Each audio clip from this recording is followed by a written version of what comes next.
welcome back to my channel. So for today's video, as you guys can see by the title, we are going to be doing a 100% enclosure clean and redo of Blue, my Eastern Hermann's Tortoises enclosure, and I'm really excited. You guys probably saw a recent haul that I did at My Pet Supplies Plus. If you haven't seen that video, I will link it for you on the screen in the corner. But recently I took you guys to go buy everything that I needed to be able to do a full enclosure clean. I have been wanting to do this enclosure clean for so many months now, but with it being winter and Blue being in brumation and Koa as well, I haven't been able to clean out their enclosures like 100%. Today's video is only going to be cleaning out Blue's enclosure, my tortoise. However, we will be doing Koa's very, very soon. I do have to get some more substrate. Again, if you saw that haul, I didn't get all of the substrate that I needed. The store didn't have enough. So once I get all the substrate I need for Koa's enclosure, which is a lot, they both have very large enclosures, then we will be able to film that video. So I did buy 4 pretty large bags of Repti-Bark, which is what we're going to be using in Blue's enclosure today. I choose to use Repti-Bark for my Eastern Hermann's Tortoises enclosure. Some people like to use organic potting soil and things like that. I had a really hard time finding an organic potting soil here in my state that I really truly trusted. I found one that was like okay,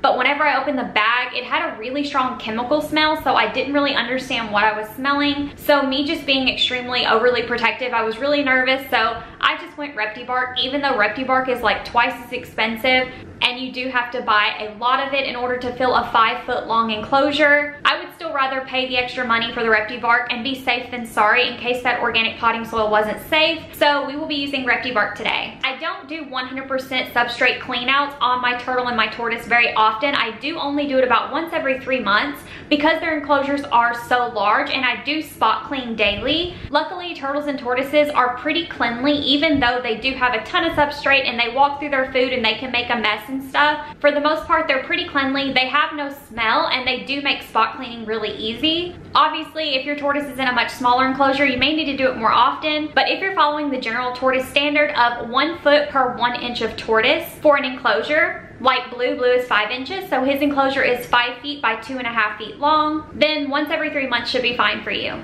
Again, this video and setup is geared towards an Eastern Hermann's tortoise. If you have a different species of tortoise that has different humidity requirements and things like that, then do set up your enclosure accordingly. But this video is going to be geared towards Hermann's tortoises, and I'm really excited. It goes without saying that tortoises are a huge commitment, so if you're watching this video because you're considering getting a tortoise, please remember that they can get very large depending on the species that you get. They can also live a very long time, so please keep that in mind if you're considering getting a tortoise. Alright, with all that being said, I'm really excited to get started on his enclosure. Can you guys see this ridiculous setup that I have right here to keep the lid up? This lid is so heavy. This is a custom enclosure, so obviously the lid is really heavy and there's not like a way to prop the lid up. We did buy a hinge for it, but the hinge only opened it up like this much, and so I couldn't really get in here and do anything. So I have this janky setup here. It'll work, it's fine. Blue is actually in here in his cubby. If you guys can kind of see, he's in there asleep. If I start making noise in here, he's probably gonna wake up. So you guys will probably see him, but I'm not gonna disturb him. But while he's asleep, I'm gonna go in and start cleaning. I have my trash can down here. I am going to empty all of the substrate out as much as I possibly can, as close to 100% as I possibly can, and then we will fill it up with clean substrate. First, I'm going to take out all of his decor, his log, his mushroom, and stuff. Here's his little cuddle bone, which he doesn't really chew on, but he does love to drag it around and like carry it around. So I usually just leave this in there, but he really doesn't chew on it like I wish he would. All right, this is the boring part. We're just going to start cleaning this out. So I will probably fast forward through this.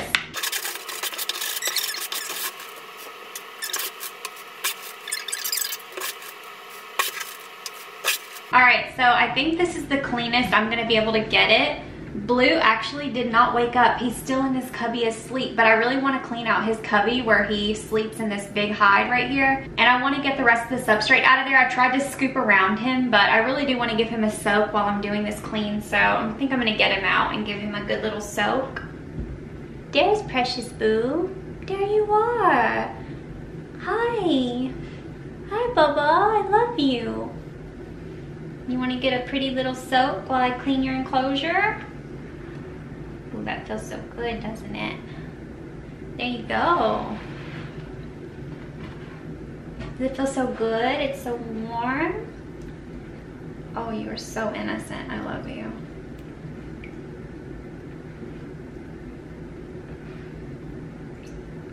So warm. Does it feel good?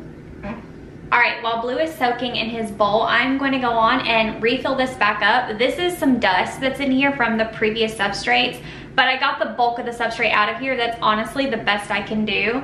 I would honestly need like a shop vac or a vacuum or something to get all of this dust remnants out of here, but it's not gonna happen. I tried. Here is the first bag of Repti bark that we're gonna be dumping in there today. This is a really, really big bag.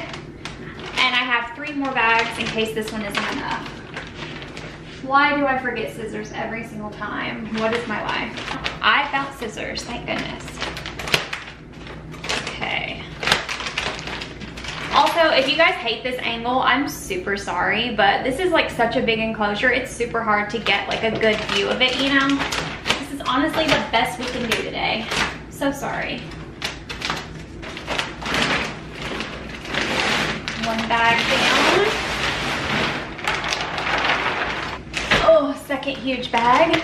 I wonder how many bags of this I'm actually gonna need. I bought 4, so it may have been a little too much, but we'll see. Wow, I cannot cut. Wow, horrible. All right, bag number 2.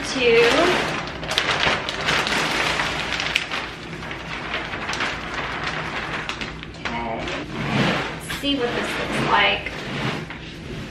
That's a lot of substrate, I'm not gonna lie. Blue isn't a burrower, like he doesn't dig down into his substrate, but I kind of want to give him a little extra anyway, so I think I'm going to use 3 bags, even though I bought 4. I'm not going to use all 4, but I don't feel like 2 is quite enough. All right, last bag. This is a smaller bag, so I think I'm going to use this one. Be perfect.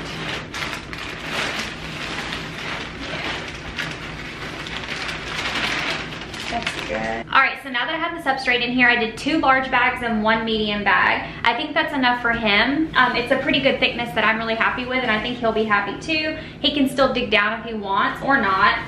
He typically doesn't, but he can. We're gonna go in and put the decor in here. Now I am gonna use the same decor that I had in here before. He loves to climb in his tunnel and over it, and he also loves to climb and sleep underneath the vines that I keep in here. I'm thinking about adding some more vines because he does love climbing through them and on them and dragging them around. He loves his vines, but it's really important to remember with tortoises and turtles too, make sure that you don't add too much clutter in there that they can get stuck between, like caught in between rocks or displays, or anything too tall that they could climb up on and flip over.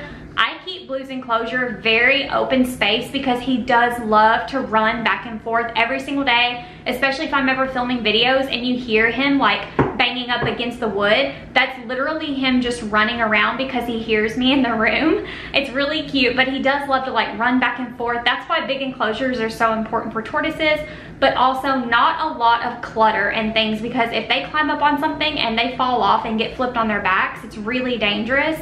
So I do like to give him 2 hides. He has his log hide and he has his huge house, and also his vines, and then a couple decorations, and then also his slate and his water bowl, but not too much because I don't want to clutter it and put him in danger, you know what I mean? It's just something to remember if you have a tortoise and you're setting up their enclosure. So here's his large wood hide, which we're gonna put right back here where it was. And then I have this really cute little mushroom. Literally, he does not care about it other than to knock it over, but I just love how it looks, so we're gonna put that back in there. And then I have this little cactus. He literally knocks it over and then stomps on it, but I still think it's really cute, so we're gonna put that in there too. And we have his water bowl, which I usually just put right here. He treks through it and does whatever he wants anyway, but we'll just sit it there. And then we have his feeding slate.